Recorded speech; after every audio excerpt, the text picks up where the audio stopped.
Oh, hi. Well, as you've noticed, the leaves are beginning to turn, and that can only mean it's time for the annual Wayne County Historical Society Ghost Walk. We're going to be doing things a little differently this year. We're going in chronological order. So please join me as we meet the ghost of Wayne County, who has shaped not only this county's history, but also played pivotal roles in many of the dramatic and consequential events in our own country's history. Let's go.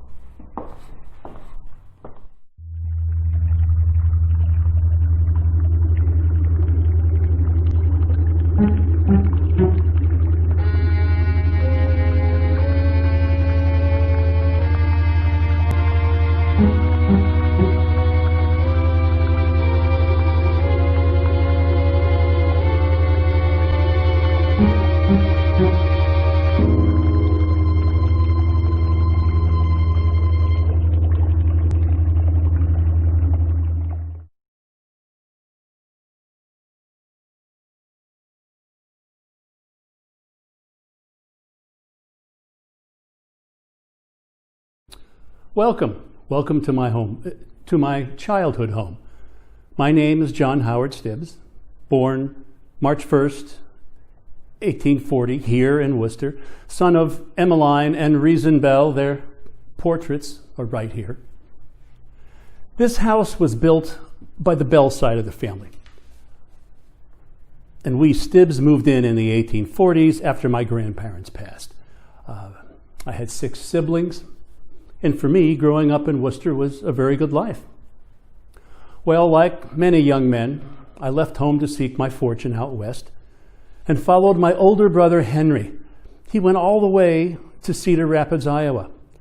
Now, Henry had started a business that proved to be very successful.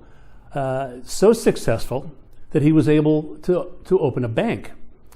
Well, all this meant that my prospects looked very promising. Younger brother, Joseph, followed not long afterward and joined us. Well, I had no more settled into my new home than the southern states seceded and we were at war. And I'm proud to say that I was among the first to step up and enlist, and along with brother Henry's money, helped form the 1st Iowa Volunteer Infantry. Now, convention called for me to take a command position, but I preferred to remain in the ranks and carry a rifle.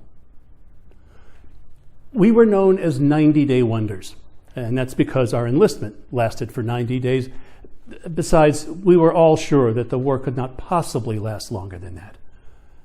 Well, in our 90 days, we first trained, and then we began chasing Secesh forces all around northern Missouri, trying to keep them from seizing armories or railroad depots.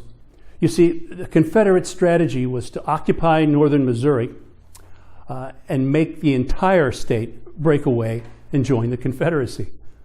But we convinced them otherwise. Just before our 90 days expired, we ran into them at a little place called Wilson's Creek. Now, this was the first large-scale encounter of the war in the Western Theater. In fact, the battle is now called the Bull Run of the West, except we held the field. This was the first time I had experienced what's called the roar of battle, where there's so many rifles firing at once that it's not possible to discern any single weapon firing. There was only a constant roar. Well, the encounter persuaded the Secesh to flee south out of Missouri and into Arkansas. This meant that for the balance of the war, they had to go on the offensive to try and control any ground in Missouri, and we were always in the strong position of defending our ground. The battle also made it clear that this war would neither be bloodless nor would it end anytime soon. Most importantly, the victory helped keep Missouri in the Union for the duration of the war. Of course, later in the war, there were quite a bit of fighting around Kansas City, but our boys held the fields there as well, and they never gained any ground again north of Arkansas. Well, within a week after my discharge, I returned to Iowa and helped form the 12th Iowa Volunteer Infantry. Now, Brother Joseph had turned 18, and he enlisted as well. Now, this enlistment lasted for 3 years, and it really lasted until the end of the war. At this point, I could no longer avoid command and was elected captain. We served under General Grant and fought continuously, moving south along the Mississippi River. Our goal was to cut the Confederacy in half along the river.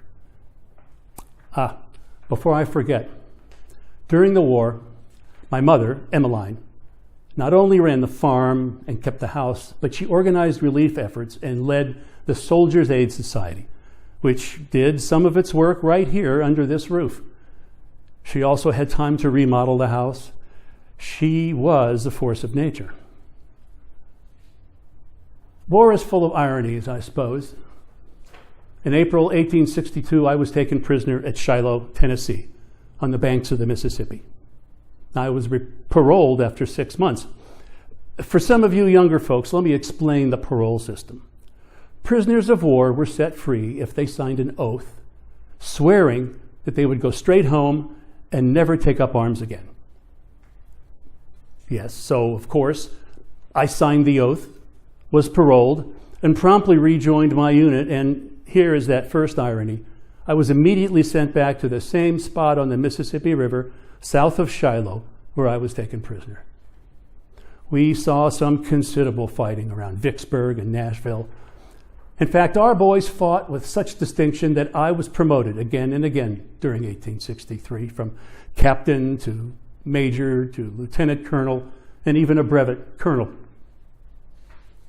The second irony, as you all know, after the war, I had a thing or two to do with the subject of prisoners of war. I'm sure you all know my story after the war, when I was appointed to serve on the U.S. Army Military Commission, better known as the Andersonville Commission, the tribunal that tried and convicted and hanged Confederate Captain Henry Wirz, that monster who commanded Andersonville Prison, which will forever be a vile stain on our humanity. I've been asked, how bad was he, really? Well, let me remind you, he was the only Secesh officer punished for what he did during the war. And even that doesn't say enough. I waited 45 years after the war before I wrote my book about Andersonville Prison and the prosecution of Henry Wirz. And some asked me, well, why wait so long? Well, sadly, in my mind, it became necessary to again recount the whole truth about that hellhole in Georgia. You see, over the years, there were some Southerners rewriting history and minimizing the horrors of that damned place. There were even talk of erecting a statue to honor Wirz. Please know, I did not write my book detailing the horrors of that place and my role in the tribunal in order to bring attention to myself. No, I wrote it because we must never forget the truth. We must never forget that fine young men suffered greatly and died at that monster's hands. Now, as a gesture to our Southern brothers and in the hopes of helping heal the nation's war wounds, today we refer to Wirz as an aberration among Southern officers, one who paid with his life for his sins against humanity. Of course, the war saw so much suffering and death, and not just on the battlefield or in prison camps. Even years after the war, there were countless crippled and sickly who suffered back in their homes. My youngest brother, Joseph, was wounded at Shiloh in 1862, but didn't die of his wounds until July 1866, here at home with the family at his side, in that very room. Overall, I believe I served my country well, both during and after the war.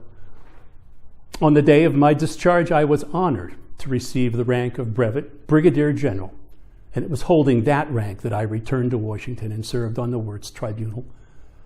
With that job completed, it was, of course, time to return to civilian life again. I died in 1916 at the age of 76. A long life indeed. And I died 1 year before the beginning of World War I, so I gladly missed all the unspeakable carnage that war inflicted on young men all over Europe. And for that, I'm grateful. You see, I had seen enough death to last even a long lifetime. Thank you for visiting and listening to my story.